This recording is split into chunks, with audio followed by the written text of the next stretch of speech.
Hello நண்பர்களே! இதுதான் கோவா. இது வந்து நாங்க கோவா டூர் போனது. கோவாவுல வந்து பிலார் மிஷன் மியூசியம் அப்படின்னு சொல்லிட்டு ஒரு அழகான மியூசியம் இருக்குது.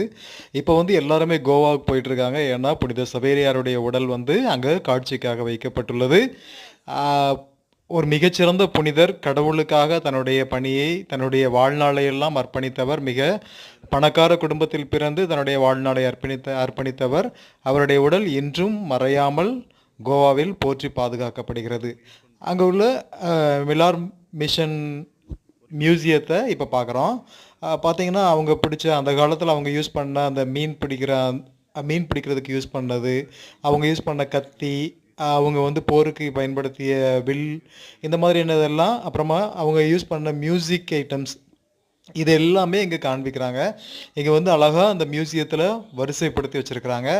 அவங்களுடைய வாழ்க்கை வரலாற பற்றிய நெறைய விஷயங்கள் இங்க இருக்குது. அவங்க யூஸ் பண்ண ஜுவல்ஸு, பார்த்தீங்கன்னா, இது வந்து ரொம்ப வித்தியாசமா இருக்கும் பார்க்குறதுக்கு. ட்ரம்ஸு, தபேலாஸ், இந்த மாதிரிலாம் நெறைய, அப்புறமா வந்து இதெல்லாம் நம்ம வந்து நெறைய படங்கள்ல தான் பார்த்துருப்போம் இந்த மாதிரியானதெல்லாம். எவ்வளோ அழகா, எவ்வளோ நேர்த்தி அந்த காலத்திலேயே யூஸ் பண்ணியிருக்காங்க பாருங்களேன்.